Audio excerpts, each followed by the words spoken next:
thiệu. Em tên là Sùng Sân Bùn Nhung. Em tên là Đinh Kham On Súc Bù Lục. Em tên là Sonarat Asari.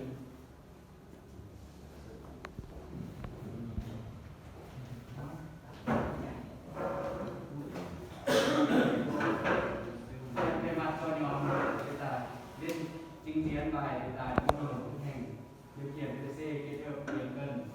Giáo viên hướng dẫn là trên file đăng kéo và thay trường manual. Lớp từ từ 12C. Tiếp theo, mời các thầy cô và các bạn lắng nghe.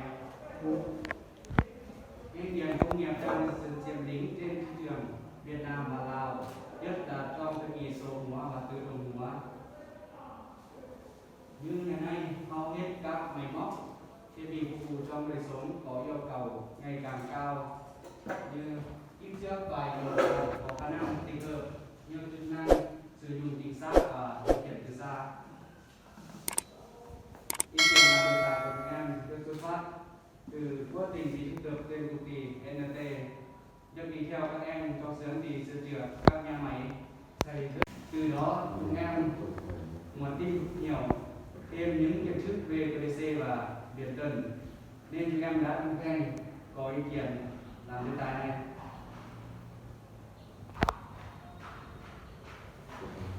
Giáo viên hướng dẫn gợi ý chúng em phân công tìm hiểu và tổng hợp kiến thức ý kiến của quá trình mô hình có sẵn, và thông qua mạng internet chúng em đã thiết kế mô hình trên phần mềm AutoCAD, lên phương án thi công phân công nhiệm vụ lắp ráp hoàn thiện mô hình. Quá trình triển khai, đây là hình ảnh em đang thiết kế bản vẽ mô hình bằng AutoCAD. Và đây là bản vẽ em đã thiết kế xong.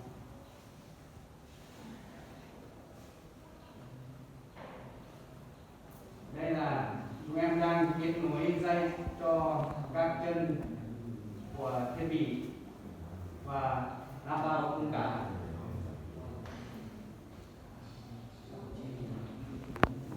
Đây là cội nguồn ở trong đó có điện 380V và điện 220V và điện 24V. Đây là PDC F7200 dùng nguồn 24V để lực tình cho động cơ quay chuồn 65 giây quay nhịp, và tốc độ 1, tốc độ 2 để kết hợp với điện cân CD20 dùng nguồn điện 220V.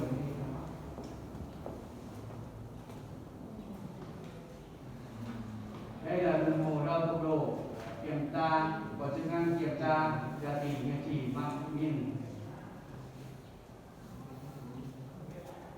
Đây là bộ nguồn 24V để cấp nguồn cho PDC F7200.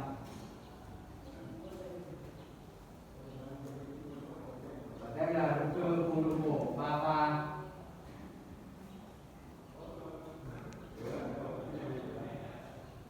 Đây là dây nhấn start, stop và tốc độ 1, tốc độ 2.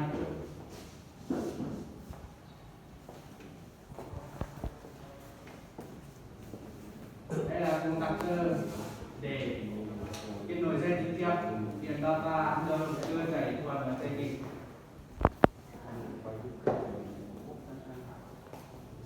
Đây là đèn báo pha khi động cơ hoạt động.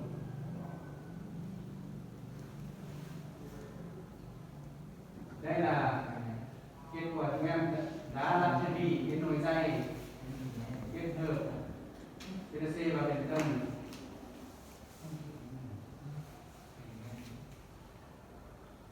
Và đây là chương trình chúng em đã lập trình trên phần mềm PDC F7200 để cho quay thuần 65 giây quay nhịp và tốc độ 1, tốc độ 2.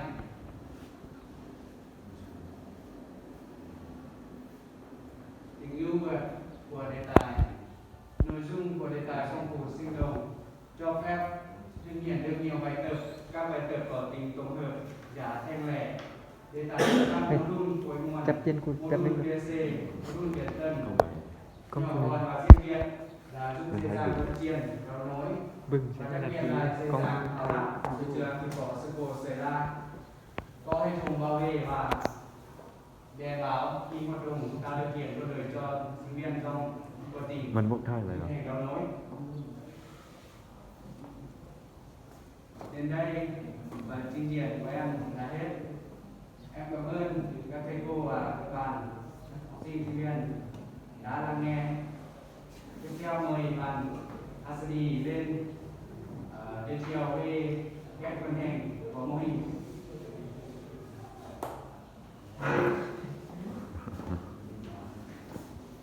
Cảm ơn bạn Hồng Nhung. Em kính chào các thầy cô và các bạn học sinh sinh viên. Em tên là Sonara Hasadi. Hôm nay em xin giới thiệu về cách vận hành mô hình hình thành điều khiển PDC kết hợp với điện đơn. Trong mô hình này có rất nhiều các thiết bị như khối nguồn PDC F7 200,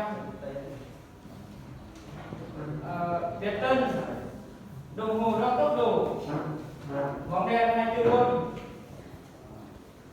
công tắc cơ, chân mạch, relay không gian, nút nhấn và động cơ không đồng hồ.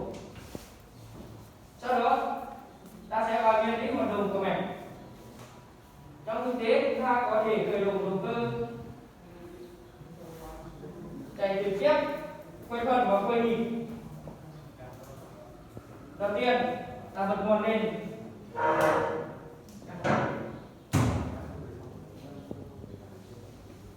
Để điều chỉnh thì chuyển sang bên trái là chạy nhịp, sang bên phải là chạy thuần. Tuy nhiên là như thế này là cho dòng khởi động tăng cao khi áp dụng công suất nhỏ, còn những công suất lớn thì chúng ta có thể khởi động thông qua PDC kết hợp điện tân để điều chỉnh tốc độ và chiều quay theo mong muốn. Trong mô hình này chúng em đã kết hợp PDC với điện tân, chạy thuần và chạy nhịp và nhiều cấp tốc độ khác nhau. Ví dụ đầu tiên ta ngắt nguồn và tháo dây của công tắc cơ ra và cắm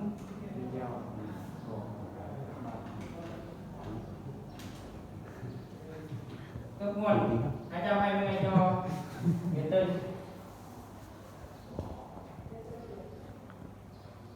thì đây ส่วนเราก็มือแดงปังส่วนเราก็มือแดง Để điều chỉnh để khởi động động cơ, đầu tiên ta bật nguồn lên, bật nguồn 2kV, mạch có điện, ta ấn on 1, PDC đem tín hiệu cho điện tân làm cho động cơ quay thuần với tần số 25 Hz. Đồng hồ đo tốc độ được 762 vòng một phút. Sau 15 giây, PDC đem tín hiệu cho điện tân làm cho động cơ quay nhịp với tần số 764 vòng một phút. Nếu muốn tăng tốc lên tốc độ 1 thì chúng ta ấn on 1.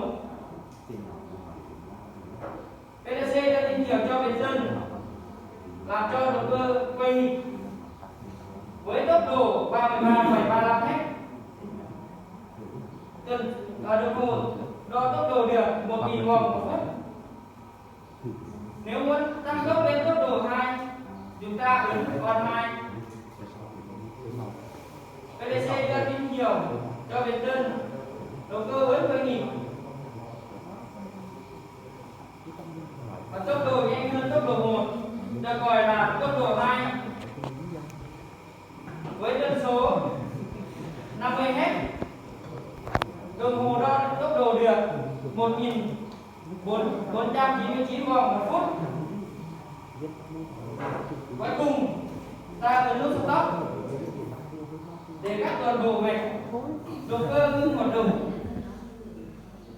và tắt nguồn.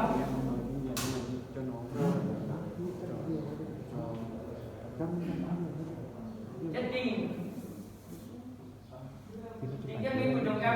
đến đây là kết thúc.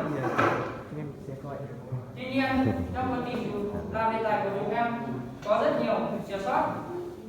Mong các thầy cô và các bạn học sinh sinh viên góp ý trong bài đề tài của chúng em hoàn thiện hơn. Em chân thành cảm ơn.